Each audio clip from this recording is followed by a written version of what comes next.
여러분 다 이름이 있죠. 여기 줌에도 보면 다 이름들 있는데 성경은 이름이 뭡니까? 너무 급하게 뭐 질문하니까 좀 이상한 것 같은데 별명이 있고 이름이 있고 그렇잖아요. 네. 별명은 이제 별도로 불러지는 이름이고 성경은 아무리 봐도 성경이라고밖에는 저기가 생각이 안 나요. 영어로 하면 바이블이고. 근데 이런 거 한번 생각해 보셨어요? 왜 바이블이 성경이 됐는지. 음,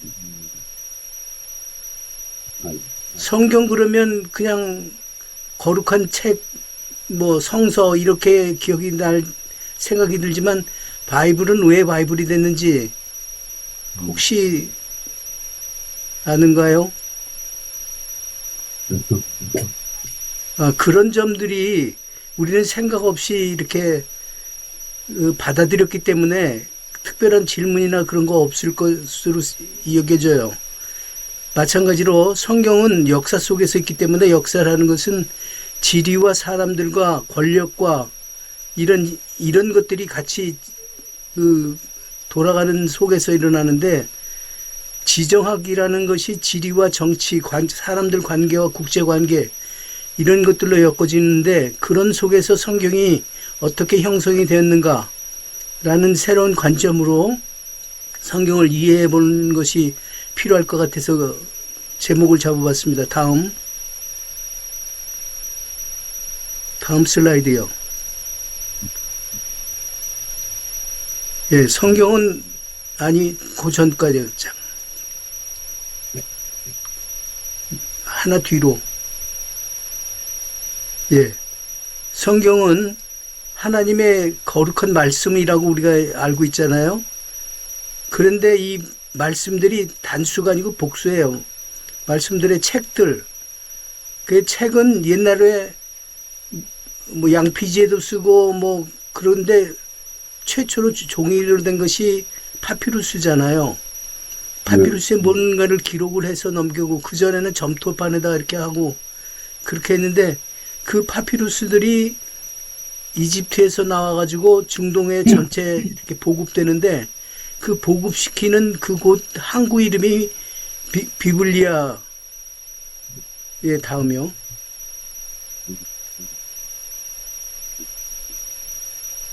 비블로스, 비블리아 이렇게 불러지는 항구 도시였어요. 다음. 성경이 이런 파피루스지에다가 기록됐잖아요. 이것이 조금 연결이 되면 다음. 예, 이렇게 두루마리가 되고 이 두루마리 하나가 책이 됐는데 그것이 이 지중해에 연결되는 그 항구 도시인 비블로스라는 항구에서 나왔기 때문에 비블로스에서 나오는 것은 책이다. 그리고 그 책들은 성경을 만들었다. 그래서 그 성경 책이 비블리아라는 비블로스에서 나오는 그 말로 이렇게 정해진 것 같아요. 그런데 이 성경은 유대교에서 보는 타나크라는 성경하고 우리 기독교에서 하는 것하고 같거나 비슷한데 그것도 조금씩 차이 있어요. 이런 차이들이 왜 나는지 관점과 세계관의 차이에 의해서 날 수도 있거든요. 이제 이런 점들을 우리가 이 시간에 한번 좀 살펴보자고 하는 겁니다. 다음.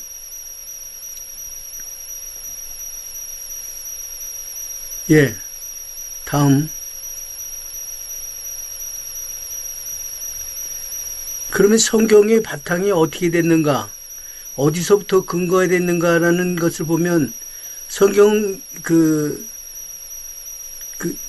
메소포타미아 지역과 지중해 지역은 두 가지 고대 문명이 발달됐던 곳이잖아요. 하나는 메소포타미아 문명이고 하나는 이집트 문명인데 그 메소포타미아 지역은 여러 나라들이 세워졌다 망했다. 아수르가 국가가 됐다가 그 다음에 다음 그 밑에 있는 바벨로니아가 또 점령해버리고 이 바벨로니아는 아수르한테 또 점령당하고 이러한 속에서 양쪽에 이집트 문명과 메소포타미아 문명 사이에 있던 가나안에서 하나님이 인간의 문명을 원하는 게 아니라 하나님의 백성들을, 하나님을 섬기는 사람들의 그 새로운 땅으로 보내기 위해서 그런 그 과정을 그 성경이 쭉 점철하고 있어요. 다음.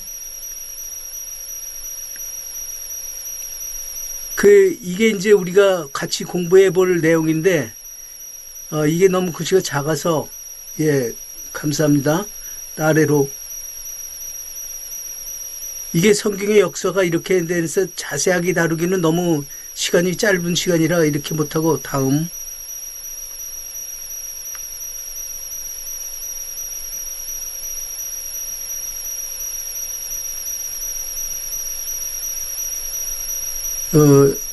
여기에서 풍요로운 초센탈 지역에서의 그 세력의 변화들이 성경의 배경들이 됐어요.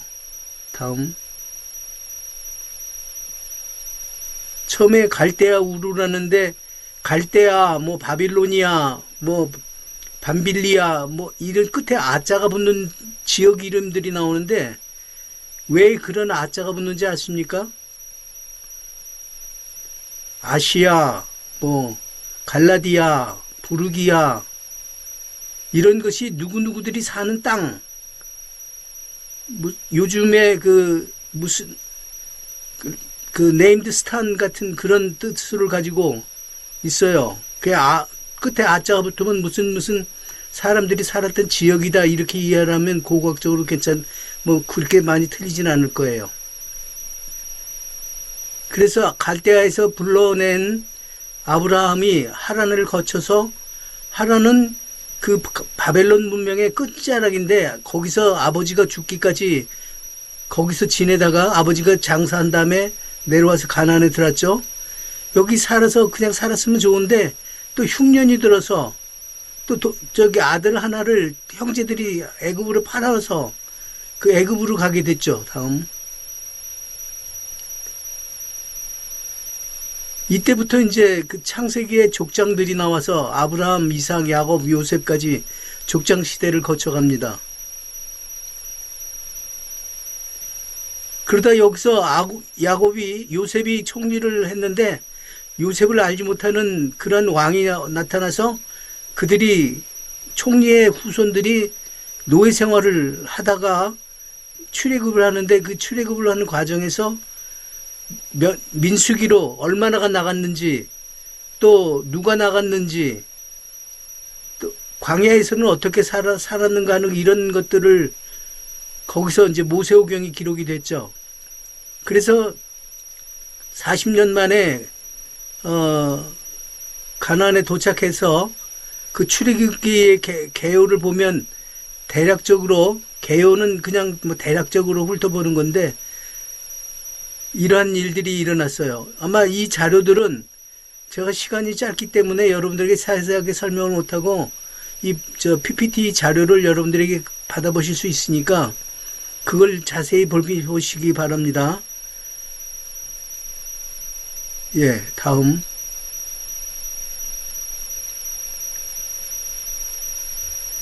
출애굽기는 어떻게 해서 출애굽을 하는가는 그 과정 전체를 얘기하고, 레위기는 그 구약의 중심이 되는 사상이죠. 하나님 앞에 나아가는 방법을 이렇게 이야기하는 거예요. 하나님 앞에 갈 때는 죄가 있으면 하나님 앞에 가서 설 수가 없기 때문에 그 죄를 사하는 법, 그걸 통해서 우리가 하나님 앞에 제사를 드리고 하나님을 만날 수 있는 그러한 방법들을 레위기에서 얘기하고, 다음.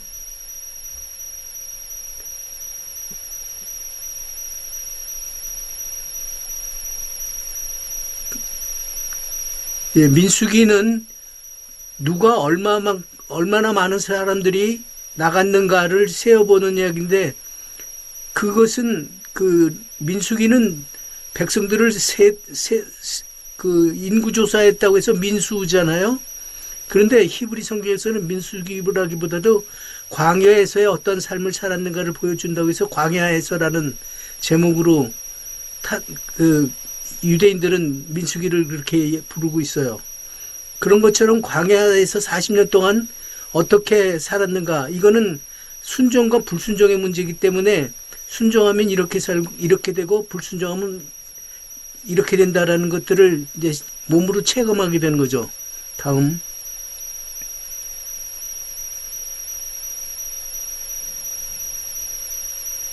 예. 신명기는 하나님이 모세가 3번에 걸쳐서 설교를 했는데 무슨 설교냐?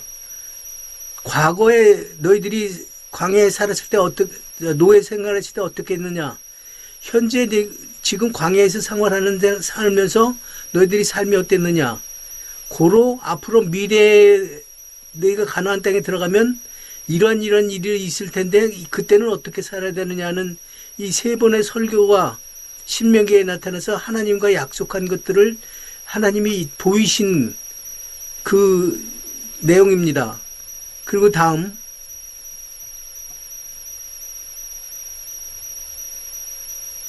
슬라이드.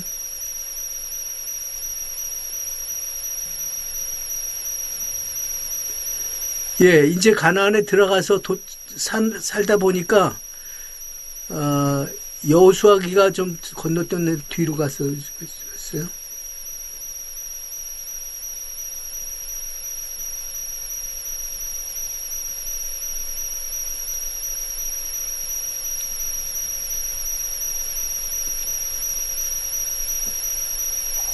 여호수아 시대는 그 모세 리더십이 여호수아에게 넘어가고 여호수아가 가나안을 정복하는 그런 내용들인데 그 내용 하나하나가 의미가 있는데 거기 들어가서 이제 땅을 분배받아서 살고 있게 되겠죠. 그런데 리더였던 모세와 여호수아가 죽고 나서 사람들이 리더할 만한 사람들이 없으니까 자기가 선한 대로 생각이 선한 대로 이렇게 살다 보니까 죄를 범하게 되고 죄를 범하면 또 압제를 당하고 압제를 당하면 회개를 하고 회개를 하면 하나님이 다시 구원해 주시고 구원을 받으면 평화를 누리고 하는 이런 5번에 걸친 일들이 7차례나 300년 동안 반복적으로 일어났던 일들이 사사기에서 일어났어요. 이처럼 남자들이 제대로 그 리더십을 발휘하지 못할 때 한 이방 여인이 깜깜한 밤중에 샛별처럼 나타나서 이스라엘을 가나안을 떠나서 이방들이 살던 이민을 갔다가 거기서 결혼한 그 며느리가 두 며느리도 과부가 되고 시어머니 과부가 된 상태에서 어머니의 백성이 나의 백성이 되고 어머니의 하나님이 나의 하나님이라고 고백한 그 이방 여인을 통해서 다윗의 조상을 낳게 되는 그런 룻기가 깜깜한 밤하늘에 샛별처럼 빛나고 있죠. 다음 슬라이드.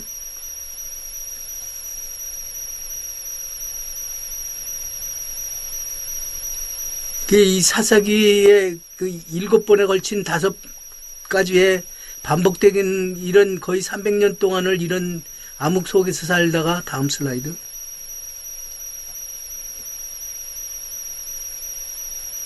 그 사이에 사사들이 일어나서 사사는 판관이잖아요. 잘했다 잘못했다를 이제 판결하는 그런 판관인데 그 사사들이 나타나서 그 위험할 때마다 이스라엘 백성들을 구제하고 또 처음에 가나안의 7족속이 먼저 있던 것을 정리를 왜 해야 되냐면 이런 문제 때문에 그 가나안 땅의 그 주민들을 다 쫓아내고 그 사람들이 섬기는 우상들이나 이런 것들을 따르지 못하도록 했는데 그걸 제대로 못하니까 이런 악영향이 300년 동안이나 그 반복되는 어려움 속에서 살게 된 거예요. 다음 슬라이드. 그것이 이제 사사기고 그러다 보니까 사람들이 우리도 다른 나라처럼 강력한 지도자가 필요합니다. 왕이 필요합니다. 사무엘에게 요청했더니 사무엘은 아니다. 너희가 왕을 원하지만 그 왕들은 너희에게서 재산을 몰수해서 세금을 거둘 것이고 너희 자녀들을 택해서 군대로 가니까 선한 것이 아니다. 그럼에도 왕을 원하니까 그 중에 사울을 뽑아서 왕을 세우고 잘 하다가 전쟁터에 사람이 잘 가다 보면 욕심이 생기죠. 그 욕심으로 선지자가 얘기했던 하나님이 원하는 것보다도 자기가 선별해서 자기가 원하는 것들을 해나가는 그런 일로 인해서 하나님에게서 버림받고 다윗을 세우는데 그게 사무엘 상과 사무엘 하의 내용이 그렇게 이어져 나가 있습니다. 그래서 왕을 세우는 과정에서 여러 가지 변수들이 많이 있잖아요. 내가 못나도 내가 왕인데 누가 내 왕자리를 탐하나 하는 그런 것들도 욕심이 나타나고 또 그것을 피해서 순종하면서 따르는 그 다윗의 그 하나님 앞에서 범죄치 않으려고 하는 그런 어려움 속에서도 지나가는 내용들이 이제 사무엘 상하에 나타났습니다. 다음.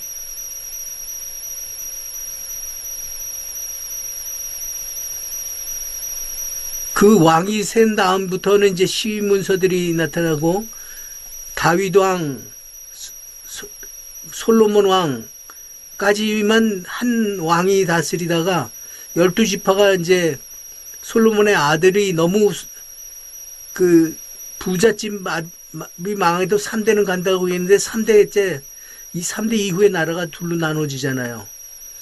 그 둘로 나눠진 그 내용들이 열왕기와 역대기에서 나타나고 있어요.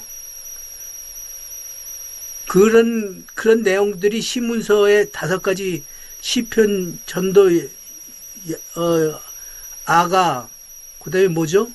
욥기, 잠언 이런 지혜서와 하나님이 사랑 얘기와 이런 것들이 그 왕들이 그 지나오는 시간 동안에 주옥 같은 것들이 기록이 되어 있고 여기 왕이 그 왕들이 열왕기하고 역대기하고 큰 차이점을 한번 생각해 봅시다. 열왕기는 무슨 얘기를 담았을까요?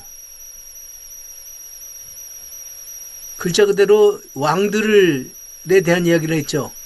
왕들이 좀 전에 본 그 도표에 보면 북왕국은 선한 왕이 하나도 없었어요. 19대까지 19명의 왕이 바뀌었는데도 불구하고. 그래서 그 왕들의 이야기들을 쓰고 역대기는 한 집안에 1대, 2대, 3대 해서 내려가는 그 한 집안의 이야기, 남왕국의 이야기가 주로 돼 있고 이거는 어떻게 살았는가가 열왕기의 이야기라면 어떻게 살아야 할 것인가 라는 것이 역대기에 내포되어 있는 이야기입니다. 그래서 이 열왕기하고 역대기는 사무엘 이후에 국가가 멸망할 때까지의 그 모든 왕들이 어떻게 치리했는가 하는 그런 얘기인데 그런 과정에 하나님 보시기에 이게 마땅치 않으니까 선지서들을 보냈어요. 그래서 미리 사인을 주는 거죠. 하나님의 메시지를 주는데 이 메시지가 그 선지서를 통해서 5권과 12권의 선지서를 통해서 나타납니다. 다음. 지금부터 선지자들의 이야기들이 할 텐데요. 처음에 요나죠. 요나, 아모스, 호세아.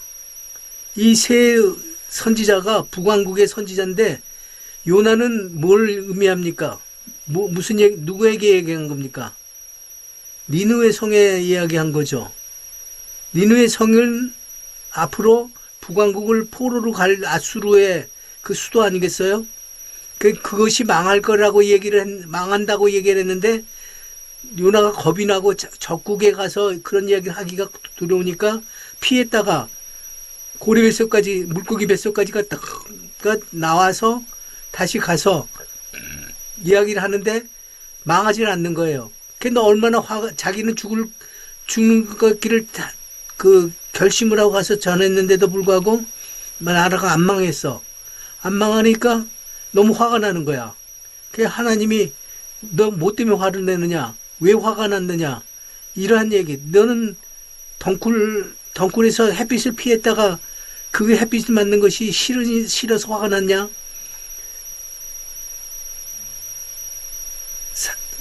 하나님이 사람을 사랑하는 모습을 보여줬어요. 적이든지 아군이든지 가리지 않고. 아모스는 뭡니까? 그렇게 했음에도 불구하고 사인을 보냈음에도 그 왕이나 선지자들이 왕이나 리더십에 있는 사람들이 이게 정신을 못 차리는 거예요. 그러니 아무런 교육도 받지 않는 목동 아모스를 들어 세워서 그것을 지적을 하고 있는 거죠. 너희들이 부패하고 뭐 요즘 세상 보는 것처럼 아모스가 세상 보기가 그러니까 이러면 안 된다 이야기를 했어요. 거기까지도 이해가 되는데 그 다음에 호세아는 참 설명하기 쉽지 않은 일이에요. 하나님이 누구하고 결혼하라고 했는데 그 여자가 바람이 났어요. 그래서 임신해서 데려왔더니 아이를 낳으니까 내 아이가 아니라고 얘기해요. 그러다가 또 나갔어요. 또 데려왔어요. 또 아이를 낳았어요. 이런 꼴을 참 견디기가 쉽지 않은 일이죠. 근데 이건 뭘 의미하냐면, 봐라. 내가 너희를 사랑하지만 너희는 나를 버리고 이렇게 딴짓하고 돌아다니지 않느냐. 그거를 내가 한 번, 두 번도 아니고 여러 차례 용서하고 받아주는 것을 그게 내 마음이다라고 호세아의 삶을 통해서 보여줬죠. 이 세 선지자가 북왕국에 멸망할 때까지 경고를 한 선지자였어요. 동시에 남왕국 유다에도 이제 미가 선지자가 나왔죠. 미가는 윗동네 얘기를 이렇게 짚어보니까 참 가관이잖아요. 봐라, 윗동네를 북왕국을 봐서 우리도 좀 경성해야 되고 좀 정신을 좀 차려야 되겠다라고 이제 메시지를 전했는데 안 먹히는 거예요. 이사야가 동시대 사람인데 이사야는 왕족 출신이에요. 왕족 출신이고 공부도 하고 역사에 대해서 이야기하기 때문에 역사적으로 이 사실을 이야기하는 거예요. 그러다 보니까 말이 좀 길어진 거죠. 내가 말이 좀 많아지는 것처럼. 다음.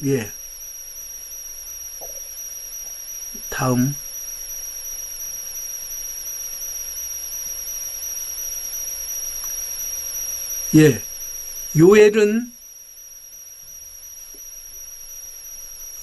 잠깐만 요엘 넘어가서요.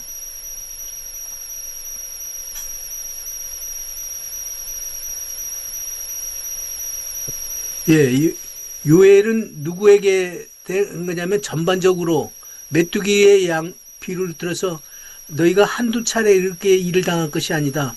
메뚜기가 더 황충이 왔다, 누시 왔다 이렇게 해서 여러 차례 메뚜기 별거 아니죠. 우리 어렸을 때는 논에 가서 메뚜기를 잡아서 볶아 먹기도 했는데 그거는 소수일 때지만 이게 수가 많아지면 겁이 나죠. 개미도 무섭고 때로 다니는 건 하여튼 무서운 거예요. 메뚜기의 그 공습에 의해서 이걸 봐라. 너희들이 잘못하면 이렇게도 처벌받는다는 것을 예시로 보여줬고, 그 다음에 이제, 선지자들에 대한 내용들이 이제, 아까 얘기한 그런 것들이 이제, 미가, 이사야, 요엘의 내용이에요. 다음. 이때 아수르가 제국을 확장하면서 북왕국을 침략을 해서 포로를 끌어간 거죠. 그런데 이 아수르는 굉장히 자비가 없고 잔혹한 데서 포로들을 끌어갈 때 쇠사슬로 목을 묶거나 혀에 구멍을 뚫어서 사슬로서 철사로 혀를 뚫어서 요즘 뭐 피어싱이나 뭔가 그런 거 하는 것처럼 그렇게 그냥 혀를 꼬여서 묶어갔어요. 포로로. 그리고 이 아수르의 정책은 멸절시키는 거예요. 종족을. 그래서 통혼을 시켜요. 다른 민족들과 강제로 결혼시켜서 아주 씨를 말리는 거예요. 우리나라도 어떤 나라가 그렇게 하기도 했잖아요. 이름도 없애고 뭐 말도 없애고 뭐 민족을 말살하려는 그런 좋은 이름으로 동화 정책으로 이렇게 했는데 그렇게 악랄한 정책을 했던 그 아수르가 있었어요. 다음.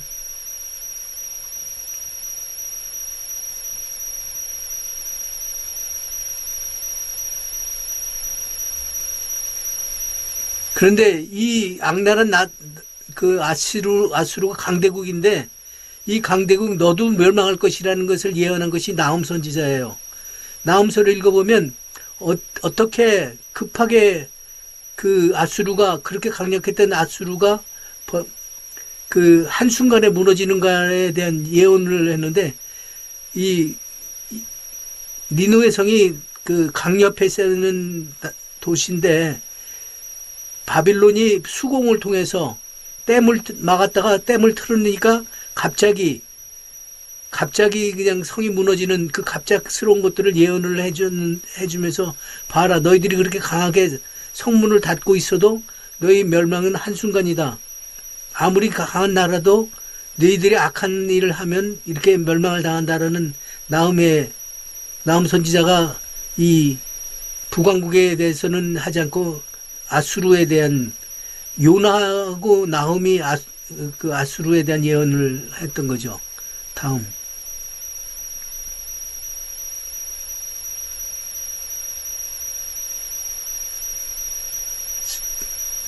지금 잘 따라오고 계십니까? 네, 그렇습니다. 수고 많으십니다. 예. 그 다음에 이제 미가하고, 이사야 다음에 요나, 나훔은 외국에 대한 사역을 했고, 그 다음에 스바냐, 그 다음에 다니엘, 에스겔, 에레미야, 이런 사람들이 이제 남왕국 후기에 멸망 직전에 또는 멸망까지 이렇게 연결되는 선지자들인데 이런 선지자, 특히 에레미야 같은 선지자는 망할 것을 아니까 그 나라가 대항을 하면 망한다는 것을 알고 울고 그 울보처럼 울면서 우리가 악한 일에서 돌아서자 이야기를 했고 다니엘 같은 경우는 학자로서 포로로 간 사이에 나타나서 얘기했죠. 에스겔은 멸망한 나라가 어떻게 다시 회복할 것인가 성전을 통해서 다시 회복할 것을 보여주고 있고 오바댜는 포로로 갔다가 돌아오는 길에 길목에 있는 그 붉은 산에 피부가 붉은 사람들이 누구의 후예죠? 그 이삭의 에서의 후예, 예. 에서의 후예들이 피부가 붉고 또 가인의 후손들이 피부가 붉죠. 털이 많고 이런 사람들이 그 에돔 지역에 살고 그 산속에 살면서 사냥을 하고 했던 그런 사람들인데 길을 막는 거예요. 그 에돔 사람에 대해서 오바댜가 이야기를 하고 이제 지적을 하고 있죠. 네, 다음 슬라이드. 하박국과 이제 스바냐, 호세아. 이게 하박국은 하나님과의 그 깊은 고민을 토로하는 거예요. 왜 하나님이 그랬을까? 왜 우리는 이렇게 될까? 하고 세 번에 걸쳐서 깊이 있게 하나님과 그 뭐라고 그래야 되나요? 변론을 하는 그러한 선지자였어요. 다음. 스바냐는 하나님의 날을 선포하고 하나님의 날이 오면 스바냐에 보면 포도나무의 잎이 무성하고 열매 가득한 그런 것이 그 찬양이 생각나잖아요. 그런 것처럼 하나님의 나라가 더 회복이 되면 어떻게 될 것인가를 이야기를 해주고 다음.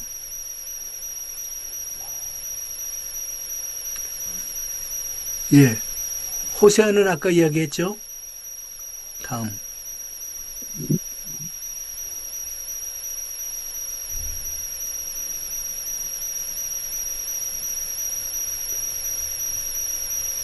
예레미야, 에가, 다니엘, 에스겔.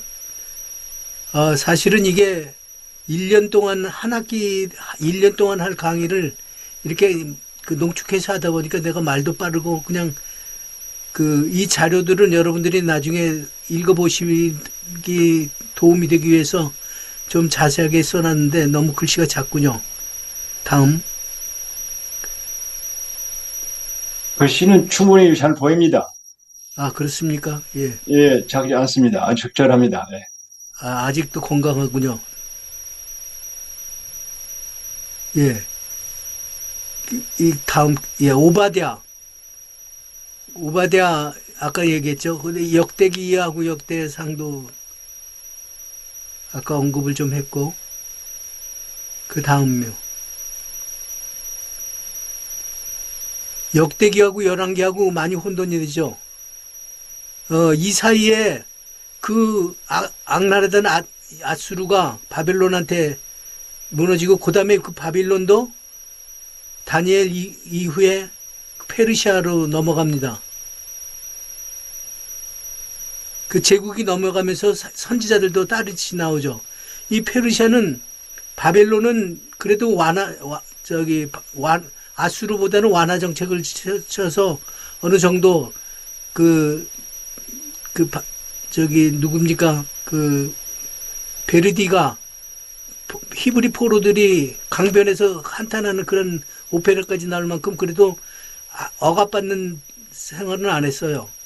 그런데 이 페르시아에 오면 또 다른 환경이 되는데, 페르시아는 정말 큰 왕국을 건설하다 보니까 큰 왕국을 유지하려면 적당히 권력을 이렇게 나눠주기도 해야 되고, 적당히 사람들을 달래하기도 하고, 적당히 그 사람들이 원하는 것을 해줘야 원만하고 원만하게 나라가 반란을 일으키지 않고 살게 되는데, 무엇보다도 더 중요한 외교적인 문제는 힘센 강대국과 대결하고 있을 때 완충지대가 필요해요. 그래, 이 페르시아의 북쪽으로는 히타이트족이 있고 그리스가 있고 남쪽으로는 애굽이 있잖아요.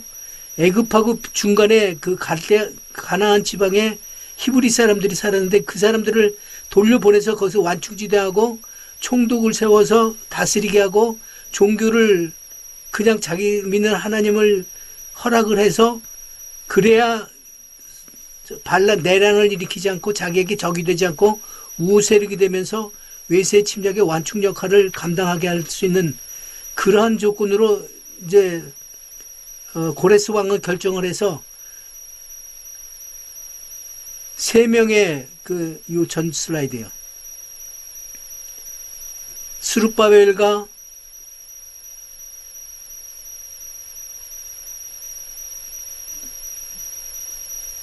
다음 저는 스룹바벨과 에스라와 느헤미야, 이 세 사람이 주동이 되어서 이스라엘로 다시 가나안 땅으로 돌아오게 되죠. 스룹바벨은 성전을 짓고, 에스라는 그 사람들이 정신적으로 회복하기 위해서 에스라는 학자고 서기관이었기 때문에 하나님의 말씀을 70년 동안 없었던 하나님의 말씀을 다시 읽어줬을 때 사람들이 부흥을 하기로 하고, 스룹바벨은 나이 든 사람들은 성전을 다시 건축을 무너진 성전을 보수했는데, 옛날 사람 어른들은 솔로몬의 성전에 비해서 초라해서 울고, 또 젊은 사람들은 못 보던 성전을 봐서 기뻐서 울고, 그 울음바다가 나고, 에스라가 성경을 통해서 하나님의 말씀을 선포하니까 기뻐서 잔치가 일어나고, 느헤미야는 페르시아 왕의 술관원이었잖아요. 정치적으로 지도력을 있고 행정가고 전략가고 기획가예요. 그래서 150명의 식소를 데리고 더불어서 이스라엘에 와서 무너진 성벽을 완공을 하잖아요. 그 성벽을 완공을 하는데도 그 지역 배분을 해서 책임제로 성전을 완전하게 보수를 하게 하고, 12년 동안 총독 노릇을 했는데도 자기는 총독으로서의 월급을 하나도 받지 않으면서 자기 식솔들과 자기 생활을 하고 헌금을 하고, 그래서 마지막 성전을 완공이 된 성문이 완공하는 날에 성회를 할 때 11조를 다시 부활하고, 이 11조는 레위인뿐만 아니라 국가 경영에 필요한 모든 자원들을 이 11조를 통해서 재원을 조달하고 레위인은 제사뿐만 아니라 행정이나 관리나 이런 것들도 교육이나 그 보안 문제, 국방 문제 이런 것들을 관리하는 공무원 역할로서 했기 때문에 레위인에게 11조를 드리는 게 이렇게 하셨던 이유를 설명을 하고 있죠. 그리고 마지막에 이제 귀국하고 난 다음에 스가랴와 학개와 말라기가 세 선지자인데 스가랴는 무슨 이야기를 합니까?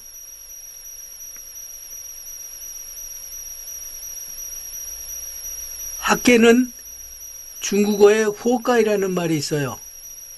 호가이가 하고 학개하고 발음이 상당히 유사한데 하가이, 호가이, 학개, 뭐 영어식이나 중국어나 한국어가 발음이 상당히 유사합니다. 근데 중국어의 호가이는 조금 잘못한 사람들은 쌤통이다라는 그런 뉘앙스가 있어요. 너희들이 잘못했기 때문에 그런 일을 당했다, 쌤통이다라는 그런 뜻으로 그 학개서는 이스라엘 백성들한테 그 잘못한 것을 회개를 촉구하는 것이고, 말라기는 생각이 깊은 사람이에요. 하나님하고 조목조목 따지기 시작하는 거예요. 왜 우리가 뭐가 잘못돼서 우리가 이렇게 됩니까? 우리가 제사를 안 드렸습니까? 11조를 안 드렸습니까? 그런데도 왜 우리가 이렇게 살아야 됩니까? 라고 이렇게 따지는데 하나님은 그 11조에 대해서 너희가 그 물질로 드리는 게 아니라 마음으로 드렸느냐, 마음으로 나를 섬기면서 그걸 했느냐, 물질보다도 마음이 중요하다는 것을 얘기를 하고 나서 이제 하나님이 보이시지도 않고 선지자도 보내지도 않고 암흑시대 400년 기간이 흘러가게 되겠죠. 이러한 동안에 지나가는 과정을 우리가 어떻게 살펴봐야 되느냐. 여기 선지자들이 이렇게 쭉 나타나 있어요. 선지서들은 레위기를 읽는 것만큼 참 쉽게 이해가 되지 않는 그런 부분들이 많이 있어요. 왜냐하면 구약을 이해를 하려면 이 지정학적인 이해와 그 국가 간의 나라 속에서 어떤 상황에서 이러한 일들이 일어났는가를 이해하지 못하면 그 내용을 이해하기가 좀 쉽지가 않아요. 그래서 저도 젊었을 때 굉장히 좀 이렇게 친근하지 않은 것이 선지서 부분하고 레위기하고 또 인명이 많이 나오는 그런 그 민수기 같은 거, 이런 것들이 참 쉽게 읽혀지지 않는 책인데 지금도 마찬가지예요. 그런데 이렇게 그 이스라엘의 북왕국이 어떻게 됐고 선지자들이 어떤 상황에서 어떻게 대처했고 이런 것들을 이해를 하게 되면 성경을 보는 눈이 조금 더 밝아지고 이해하는 데 도움이 많이 돼서 이 과목을 내가 공부를 하기 시작했던 거예요. 그리고 선지서 그룹들 가운데서 요나하고 나훔하고 오바댜는 이게 유대인들에 대한 게 아니라 다른 이방 족속들에게 얘기한 거니까 그렇게 하겠어요. 여기까지가 이제 그 구약 책에 대한 전체적인 건데요.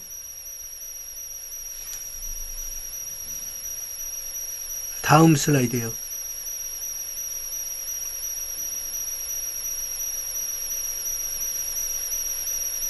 포로 귀환 시대에 그 회복할 때 지도자 이야기들이 나왔어요. 다음.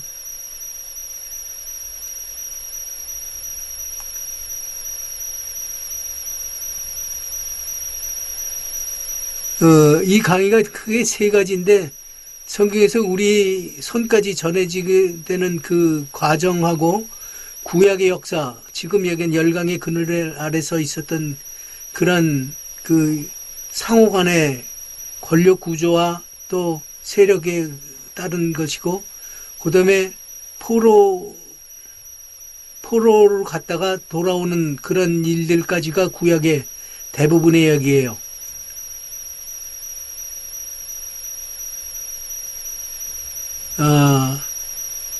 다음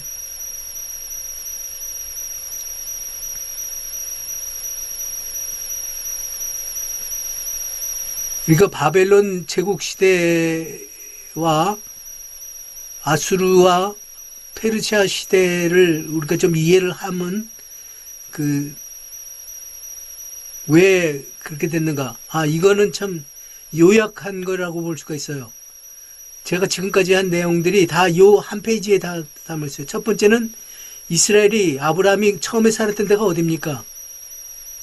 갈대아 우르잖아요. 갈대아 지방의 우르라는 도시에서 하나님이 불러내서 거기서 무슨 일을 했습니까? 우상을 만들어 파는 일들을 했잖아요. 그러니까 그것이 하나님이 원치를 않았기 때문에 그 직업을 버리고 나갔는데 중간에 하란의 경계까지 아버지를 가는데 아버지는 그 자기 문화권을 벗어나기를 쉽지가 않아서 거기서 머물러서 몇 년 더 있다가 아버지 데라가를 장례를 치르고 나서 국경을 넘었죠. 가나안 땅이 젖과 꿀이 흐르는 땅인데 사실은 그렇지는 않았어요. 그러나 어떠한 관점으로 해서 젖과 꿀이 흐르느냐? 물론 여호수아가 정탐을 하고 돌아왔을 때 보고가 뭐 포도나무나 뭐 이런 것들이 너무 엄청나고 젖과 꿀이 흐르는 땅이 그렇게 보고를 했지만 사실 저도 가봤지만 그렇게 그 젖과 꿀이 흐르는 풍요란 것은 아니에요. 그런데 그 풍요가 어떤 풍요냐면 우리 마음의 풍요예요. 사람들의 신앙과 사상과 문화가 지배되지 않고 오직 하나님과 교제할만 할 수 있도록 열악한 환경에서 하나님만 바라고 살 수 있는 곳이기 때문에 그것과 비록 조금 고달픈 생활을 해도 마음이 편한 하나님과 깊이 있는 교제를 할 수 있는 그러한 지역이 가나안 지역이잖아요. 그래서 거기서 살다가 갑자기 또 그 형제들 사이에 다툼이 생기잖아요. 걔 동생을 팔아버리고 죽여버릴까 하다가 그냥 팔아버리고 기근을 만나고 기근을 통해서 또 70명의 가족들이 두 번째 이동을 합니다. 애굽으로 이동을 해서 거기서 살다 보니까 그 애굽이 국가를 형성하는 인큐베이터예요. 70여 명의 가족이 갔다가 나올 때는 몇 명이 나왔습니까?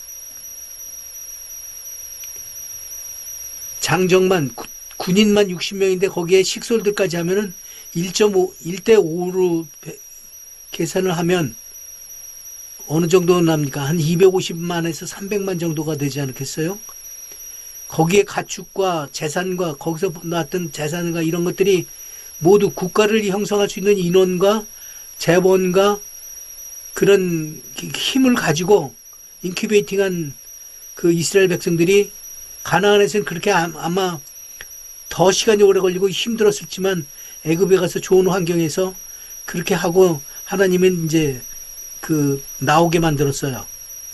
그게 거기서 살았는데 잘 살면 되는데 거기서부터 이제 그 가나안 7족속을 몰아내는 데에서 그 오판을 한 거예요. 지금 이스라엘도 그렇잖아요. 가나안 뭐 헤즈볼라나 뭐 또는 그 팔레스틴들하고 관계라든가 이런 것들이 이스라엘하고 좀 다른 족속들이 섞여 살기 때문에 그런 일이 일어났잖아요. 땅을 분배하고 점령을 했지만 그들과 혼인도 하고 좋아 보이기도 하고 삼손 같은 경우는 거기에 빠져들었다가 하나님이 주신 그 사명도 제대로 못하고 결국 마지막에 자기 목숨과 다곤 신상과 이렇게 바꿨잖아요. 그래서 사사기들과 그렇게 그 좀 험난한 그 7번에 걸치는 그런 억압 속에서 살다가 왕을 세웠더니 처음에는 잘 나가 사람이 보기에 헐출한 거 그걸 뭐라 합니까? 킹카라고 그러는 게 아니라 요즘엔 그 킹카를 뭐라고 부르죠? 그런 사람을 세웠더니만 결국엔 이 사람이 또 잘난 짓을 하는 거예요. 자기의 판단에 의해서 사무엘은 뭐 그 포획된 것은 모두 사람이나 육축이나 할 것 없이 다 진멸하라고 그랬는데 선별을 해서 좋은 것은 자기가 제사에 쓰려고 나도 빼돌렸다가 그런 것들이 자꾸 생기는 게 누적이 되고, 또 그러니까 하나님이 사울을 제하고 다시 다윗을 세우니까 시기가 나서 다윗을 질투하고 공격하고 이런 일들이 벌어지고, 그 가운데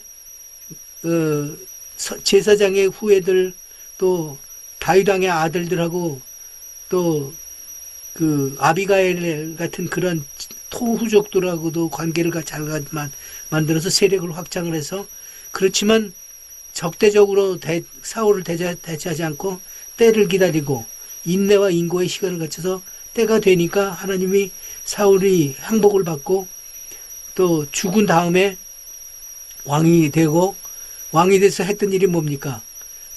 잃어버렸던 빼앗겼던 성물을 다시 회복하고 예루살렘을 회복하고 왕궁을 짓고 성전을 지으려고 했는데 다윗이 너무 피를 많이 흘렸기 때문에 솔로몬에게 내어주고, 솔로몬은 성전을 짓고 제사장도 바꾸고, 그래서 사독을 제사장으로 바꿔서 나중에 그게 사두개파가 되고, 이러한 일들이 솔로몬에 되는 거. 무엇보다도 문제는 그 점령을 할 때 가장 중요하고 피를 적게 흘리는 것이 혼약이잖아요. 결혼을 통해서 그 상대방 국가를 제압을 하고 영토를 확장하는데, 그 딸만 보낸 게 아니라 딸이 섬기던 신도 보내와서 이스라엘에게 신이 이렇게 스며들게 만들었고, 이것이 북왕국의 아합이 이세벨을 통해서 국가적으로 바알과 아세라를 국가적인 신으로 바꿔버리고, 이런 악들의 절차들이 계속 일어나서, 그러다 보니까 하나님이 그 북왕국을 아수르한테 포로로 아주 잔혹하게 처벌을 하고, 그 잔혹한 처벌을 남한국도 잘 따르듯 하다가 몇 번의 악한 왕이 있었지만 또 회개도 했다가 또 두려워서 애굽하고 손을 잡은 것이 결국은 바벨론의 눈에 나서 포로로 바벨론으로 끌려갔다가 바벨론 강가에 살다가, 그 바벨론도 페르시아에게 또 무너지고, 무너진 곳에서 그 외교 정책으로 이제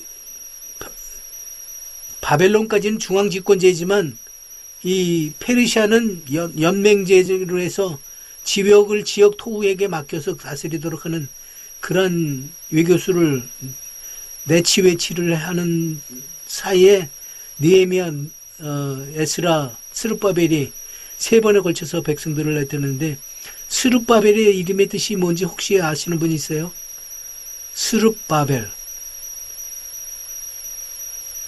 그 스룹이라는 것은 누구누구의 시이다, 후손이다, 그런 말이고, 바벨은 바벨론이라는 말에서 바벨론의 시다, 바벨론에서 태어난 사람이에요.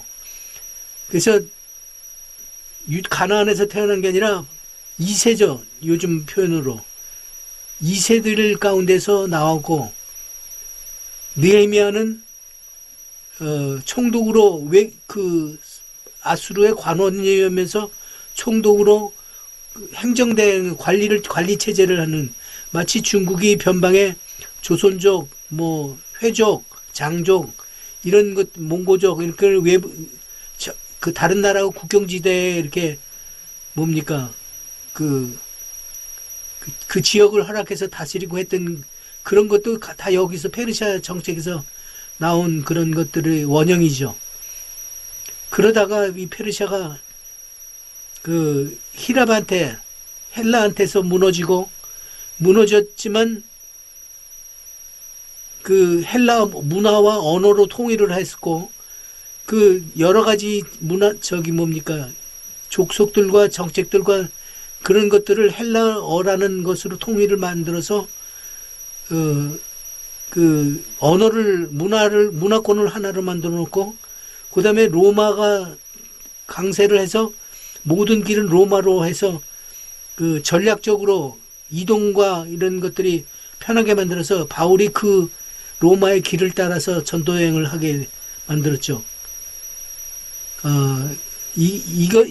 지금 이야기는 이제 신약의 서두 부분을 이야기하는데, 이러한 배경을 가지고 우리가 성경을 보면 보다 성경과 친숙해지고 보다 성경을 이해하는데 여러 가지 도움이 되어서 이런 강의를 만들었습니다. 우리가 보는 성경은 우리 것이 아니죠.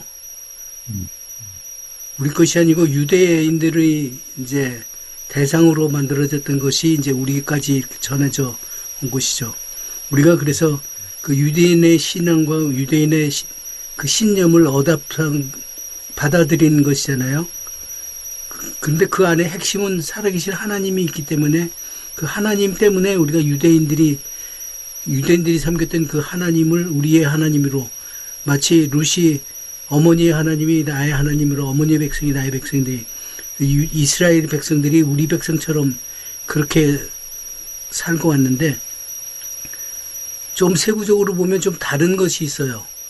그 성경을 구분하는 방법도 조금 다르고, 왜 그렇게 구분했는지, 토라라고 해서 모세오경, 이거는 그들이 생각하는 거나 우리가 생각하는 거나 똑같아요. 창출내민 신이에요. 이거는 뭐 특별히 저기가 없는데, 선지서 부분은 네비님이라는 그 선지자들에 대한 관점이 조금 달라요. 그래서 성경 이름도 우리랑 조금 다른 게,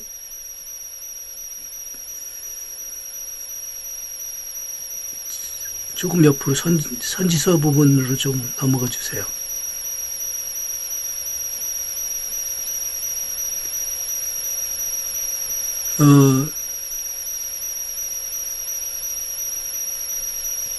우리는 선지서를 소선지서, 대선지서 이렇게 놨는데, 나누는 기준이 볼륨이잖아요. 그 선지서의 볼륨이 얼마나 크냐에 따라서 나타났는데, 이 사람들은 시대로 나타나서 전선지서, 후선지서 이렇게 나타나요. 전선지서에는 여호수아, 사사기, 사무엘, 그 다음에 왕들까지 이야기를 하고, 후선기는 이사야, 에레미야, 에스겔. 어떤 때입니까? 포로 이전과 이후를 나눈 거죠. 그렇게 나누고, 또 이 사람들은 그 다섯 문서가 또 있어요. 우리 그 다섯 문서, 그 성문서라고 얘기하는데, 그것도 조금씩 달라요. 철저히 유대인의 관점으로 썼기 때문에 유대인이 아니었던 사람들이 있어요. 누구죠? 룻이 있죠. 그런데 유대인이면서 남자가 아닌 사람이 또 있죠.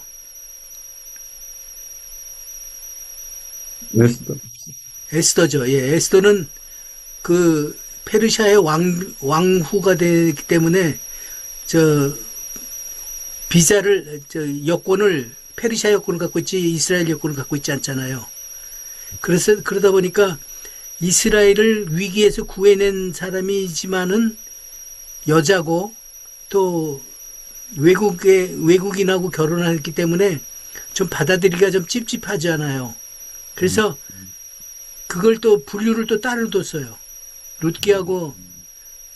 그리고 애가서도 좋은 일만 있어야 되는데 울고 그런 거 좀 안 좋은 내용이잖아요. 나쁜 얘기는 아니지만 그건 좀 내세기가 좀 거시기 한 거잖아요. 그러다 보니까 그것도 빠지고, 다니엘, 에스라, 느헤미야, 이 사람 전부 다 그 포로 시대의 이 사람들이기 때문에 아무리 큰 일을 했어도 이게 성골은 아니라는 거죠. 진골인가요? 선골인가요? 그게 아닌 거죠. 그렇게 해서 이제 구분을 이제 달리 해놓은 거예요. 그게 어떻게 보면 유대인의 세계관이 그럴 수도 있어요. 지금도 저 이스라엘에 가보면 까만 옷 입고 까만 모자 쓰고 귀밑머리를 이렇게 똘똘 말아가지고 다니는 사람들 있잖아요. 그 사람은 레위 후손들인데 직업이 없어요. 그 사람들은 직업이 뭐냐면 성경 공부하고 기도하는 게 직업이에요. 하는 일이 그거예요. 그리고 국가에서 주는 봉급 받아요. 국가에서 지급받는 그 국가세가 결국은 11조에 근거해서 이스라엘을 다스리는데 11조뿐만 아니라 10의 엑스트라가 있어요. 3년에 한 번씩 구제연금을 또 따로 하고 또 더 큰 것은 7년에 한 번씩 탕감시키는 것이 있어요. 빚을 탕감해주고 하는 거. 이런 것에 대한 보충을 하기 위해서 또 세금을 내고 하는 그 이스라엘의 그런 그 전통을 따라서 하고 있고 지금 여기 보면 타나크와 우리 구약 성경의 분류의 차이를 얘기했는데 클릭을 한번 해보시겠어요? 조금 전에 있는 거하고 비슷한 내용인데 좀 이렇게 좀 인포그래프로 조금 달리 표현해서 거예요. 다음 슬라이드. 예. 창세기부터 5개는 똑같고, 다음.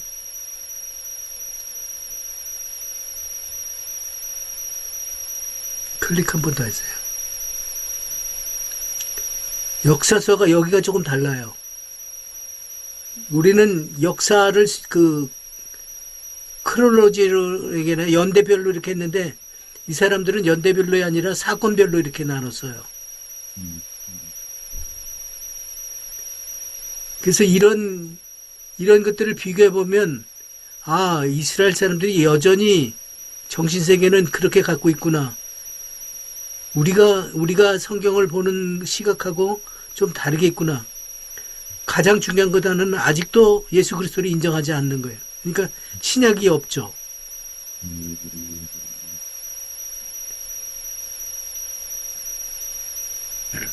다음요.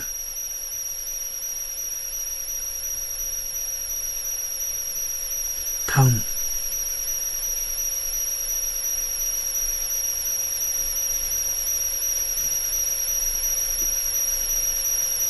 예. 화면이 안 넘어가네요.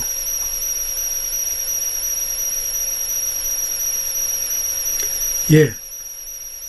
이 사람들의 구약에 대한 것은 다음. 다음 또 있나요? 아니요, 이게 화면이 안 나와서. 나오는데요. 아니, 여기는 안 보여요. 예, 나왔어요. 구약에 있어서 전체 구약 건수가 몇 권이죠? 3927이죠. 39개. 이 구약의 핵심은 레위기가 중심이에요. 레위기는 아까 뭐라고 얘기했죠? 하나님 앞에 나아가는 방법에 대해서 방법이라고 얘기했죠. 그게 옛 언약인데 모든 게 하나님과의 관계돼 있어요. 뒤로요.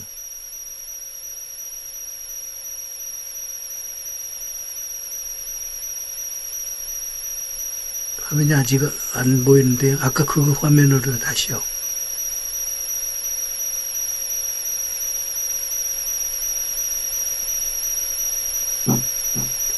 앞으로, 뒤로요.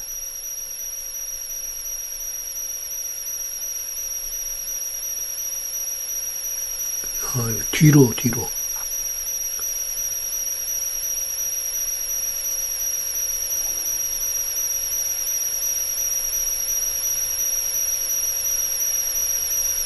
아까 레위기 나온 거를 좀 보여주세요. 예.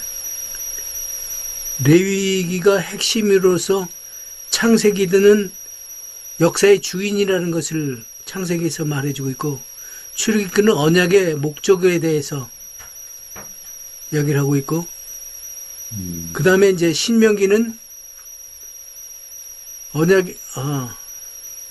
다시 위로 올라가서 구약의 얘기를 보여주세요.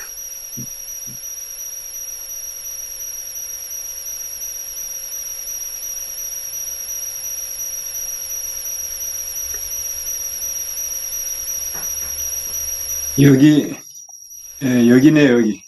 맞네, 이제.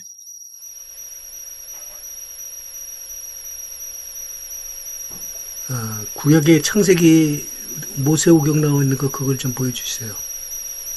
어디요? 레위기 여기- 중에 그거예요. 예. 레위기 어디죠? 여기가, 화면에서 화살표 있는 것만 보여주세요. 이거 맞는 것 같은데요? 창세기는 언약의 주인공부터 시작해서. 이게 좀 전체 요약이 잘 된 것 예, 같은데. 예, 됐어요.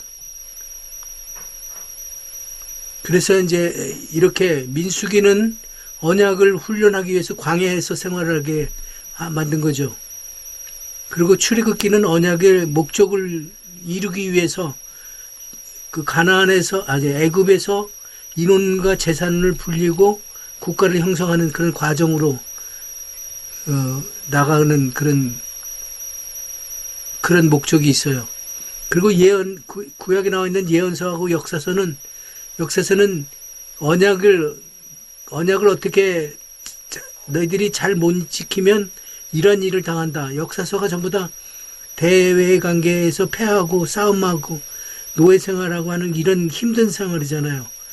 예언서는 그때 당시에 예언자를 보내서 계속해서 하나님의 메시지를 보내주는, 그래서 불순종에 의해서 나타나는 그 결과들이 어떤 것인가가 예언서를 통해서 나타나고, 5가지 시문서들은 어떻게 너희들이 잘 살고 있느냐, 거기에서 고통이 뭐고 지혜가 뭐고 교훈이 뭐고 사랑이 뭐고 인내가 뭐고 이런 것들을 쭉 나열한 것들이 어떻게 살아보니까 어떻느냐라는 이런 것들을 거기다가 이제 이야기를 해놓은 거죠. 근데 이 패턴이 복음서 신약에도 넘어와서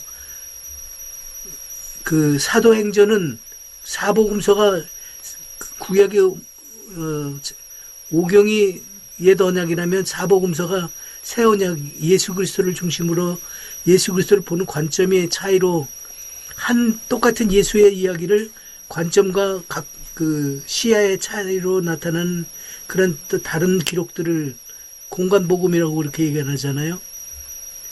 그리고 이제 사도행전은 그 예수를 어떻게 전파 확산이 되는가,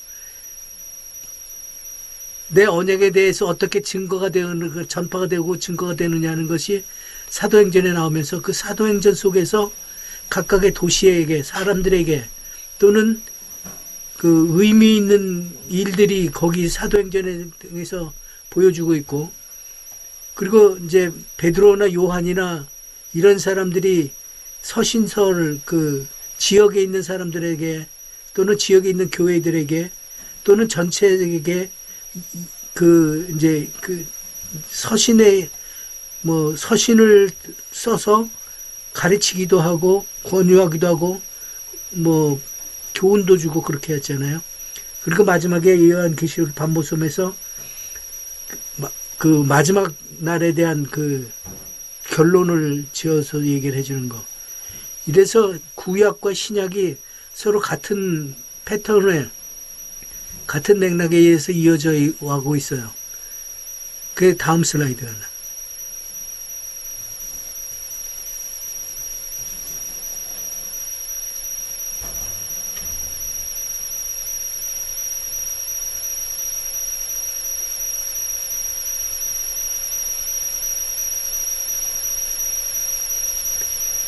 신약의 구조도 있는 거예요.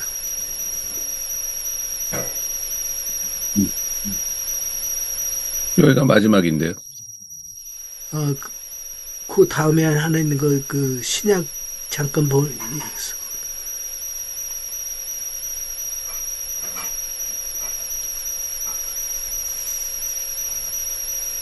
(56쪽) 56이나 57쪽. 전이요? 예, 여기 좋아요. 예. 이렇게 해서 이게 그 위에 있는 칸이 구조적인 틀이라면 이제 권별 내용이죠.